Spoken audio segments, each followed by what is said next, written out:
இந்த இந்த கைப்பை இந்த குடை மிளகாய் தான் உங்களால எடுத்து வர முடியாதா? எனக்கு ஒரு ரூம் தாங்கன்னு சொல்றேன். ஃபெசிலிட்டியா சார் அந்த பிச்சைக்காரிக்கு போட்டு கொடுத்துருக்கீங்க. ஏய் நீனும் காலேஜ் முடிக்கலடா. நான் 10th போயிட்டேம்மா, எனக்கு இன்னும் முடியலம்மா. 10th சொல்ல பாருங்க. 12th போயிட்டேம்மா, என்னால சுத்தமா முடியலம்மா. இப்பயே வேலைக்கு அனுப்பிச்சிருங்க. பாரபட்சம் வாங்காம இப்படி வேலை வாங்குறீங்களே. சி அப்பா யாரு நான் பிச்சைக்காரி அங்க வந்தேன்னு வச்சுக்கோங்க, அடி பெழுத்துருவேன். நானே இன்னும் காலேஜ் முடிக்காம இருக்கேன். எனக்கே இந்த கலர் ட்ரெஸ் தான் வீட்டுல தான் எப்பயாவது போட முடியுது. இந்த இவ்வளவு பெரிய ஷாலை வச்சுக்கிட்டு எங்க நான் போறது? சி என்ன பிரச்சனை உங்களுக்கு? ஏய் நீ முன்னாடி கலர் சொக்க போடு. ஐயோ ஏய் ஷால் இருக்க விட்டு போறேன். இன்னும் காலேஜே முடிக்கல, இன்னும் கலர் கலரா மீனிக்கிட்டு போறேன். மீனிக்கி இந்த குடம் மிளகாய் இந்த சி இந்த கைப்பை ரெண்டும் சண்டை போட்டுட்டு இருக்கேன். ஏய் ஏய் அனுஷா அனுஷா குடை மிளகாய். சி ஏய் இங்க வா அனுஷா, போய் பாத்திரம் வளர்க்குற. உனக்கு வேற வேலை இல்லையா? சும்மா அந்த அம்பல்ல எடுத்துட்டு வரதுக்கு உனக்கு இவ்வளவு வேலையா? எல்லாம் ஒரு அதில் வேற ஒரு இத்தனோடு ஒரு அம்பரலா வேற எடுத்துட்டு வரேன் அங்கேருந்து.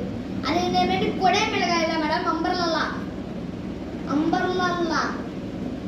இங்க பாரு, இப்ப பக்கரத்துல விளக்கு என்ன அப்படி பாக்குறீங்க? புரியலையா? அந்த அம்பர்லாவை எடுத்துட்டு போய் பாத்திரத்தை விளக்கு. இந்த திராத்திரை எஸ்துரு, இந்த திராத்திரை எஸ்துரு. புரியலையா? ஏய் போய் யோசிச்சு சொல்றீ போடி. அடி போடி. யாருமா நான் வேலை இல்லாம இருக்கனா? இந்த குடும்பத்துல பிறந்ததுக்கு இதுல நல்லா வேலை வாங்குறாங்க. அந்த பாத்திரத்தை எடுத்துவே வந்து வணக்கி சொல்றேன். நான் என்ன தோசை செப்பா? என்ன போய் தோசை சூட சொல்றாங்க?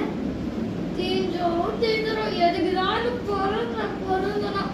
அம்மா அந்த மாவையும் ஏதாவது ரெடி பண்ணி வை, தோசை சுடுறேன். என்னது இது கத்திக்கிட்டே இருக்கீங்க? என்ன பண்றது? 12th பத்திதா, அது கூட அம்பாலாவுக்கு சொல்றோம். காசு வேணும்ல. இது என்னன்னா தோசை செப்புன்னு சொல்லிட்டு தோசை போய் சொல்றாங்க. இவங்க கைப்பையே இவங்க குடை மிளகாய். ஐயோ கடவுளே, இதுக்காக தான் நானும் உழைக்கிறேன். சாப்பிடுதுன்னு தூங்குதுன்னு அக்கா